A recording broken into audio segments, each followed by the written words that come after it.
আজ আর বেশি কথা বলবো না, বেশি সময় নেব না, ঝটপট করে কিছু একটা বানাচ্ছি, চলো দেখিয়ে নিই।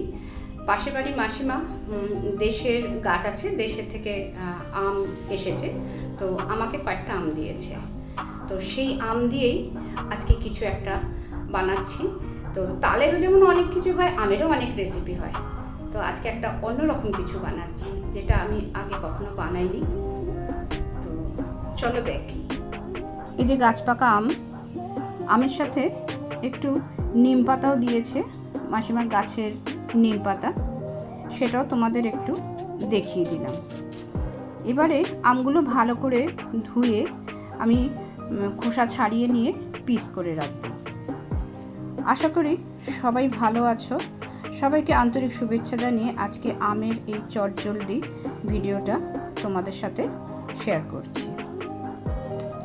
দেখো আমগুলো পিস করে নিয়েছি, এবার একটা মিক্সি বাটিতে নিয়ে নিচ্ছি, নিয়ে আমের পাল্প বানিয়ে নেব।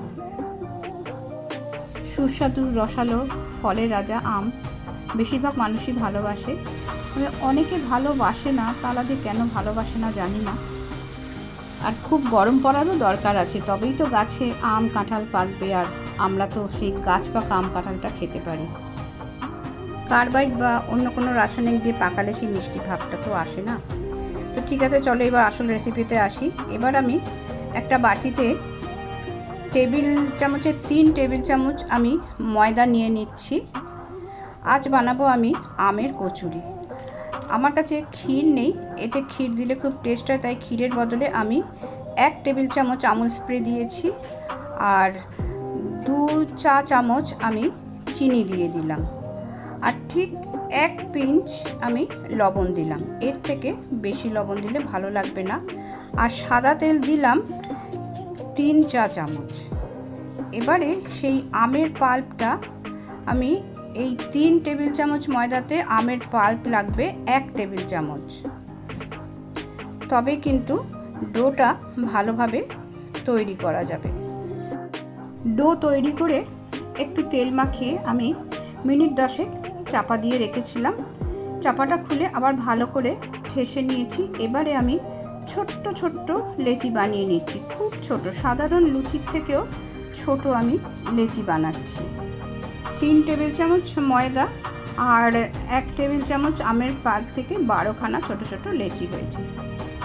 এবারে ছোট লেচিগুলোকে একটু তেল মাখিয়ে নিয়ে আমি বেলে নিচ্ছি। একসাথে কয়েকটা লেচি বেলে নেব, তারপর আমি ভাজবো, সেটা আমি তোমাদের দেখাচ্ছি। আজ একটু তাড়াতাড়ি করছি বলে শুধু লুচিই করছি, তো এই লুচির সাথে কি ভালো লাগবে আমি ঠিক বুঝতে পারছি না, তবে আমের গন্ধটা থাকে বলেই এই ডোয়ের মধ্যে আমি কিন্তু ছোটো এলাচের গুঁড়ো বা অন্য কোনো এসেন্স কিছু দিইনি। আর এই লুচির সাথে ভালো লাগার মধ্যে আমার মনে হয় একটু আম ক্ষীর করে নিলে খুবই ভালো হয়, মানে দুধ মরিয়ে যে ক্ষীরটা আমরা তৈরি করি সবশেষে তাইতে যদি একটু আমের পাল্প মিশিয়ে নিই, সেই দিয়ে হয়তো এই লুচি খাওয়া যেতে পারে। আর অন্য কিছু দিয়ে কি দিয়ে খাওয়া যেতে পারে সেটা আমার খুব একটা জানা নেই। দেখো 8খানা মতো বেলে নিয়ে আমি এইবার ভাজাটা শুরু করছি। তোমরা দেখছো কুমকুমের রান্না, একটু অন্যরকম অন্যভাবে লুচিগুলো ভাজছি। দেখো লুচিগুলো হয়তো খুব একটা নাও ফুলতে পারে, কারণ ডোয়ের ভেতরে চিনি আছে, আমের পাল্প একটু আছে, হয়তো নাও ফুলতে পারে, সেটা কোনো সমস্যা নয়। আমের গন্ধটা কিন্তু লুচির মধ্যে ঠিকই থাকবে। আমি খালি ভুল করে লুচি লুচি বলে ফেলছি, এটা কিন্তু আমের কচুরি। ডোয়ের মধ্যে আমি চিনি দিয়েছি, তোমরা দেখেছো। চিনি না দিলে কিন্তু টেস্ট হবে না, তবে যারা চিনি খায় না তারা চিনিটা অল্প করে দিতে পারে, নয়তো একটু চিনি না দিলে কিন্তু সেই স্বাদটা পাওয়া যাবে না।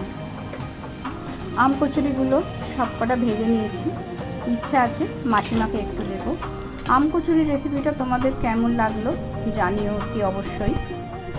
ভালো লাগলে একটা লাইক দেবার আর আত্মীয় বন্ধুদের শেয়ার করে দেবার অনুরোধ করলাম। আর চ্যানেলের সবকটি রান্না ভালো লাগলে আমার চ্যানেলটিকে সাবস্ক্রাইব করে দেবারও অনুরোধ করলাম। ভিডিওটি আজকে এখানেই শেষ করছি। সবাই ভালো থেকো, সুস্থ থেকো, ধন্যবাদ।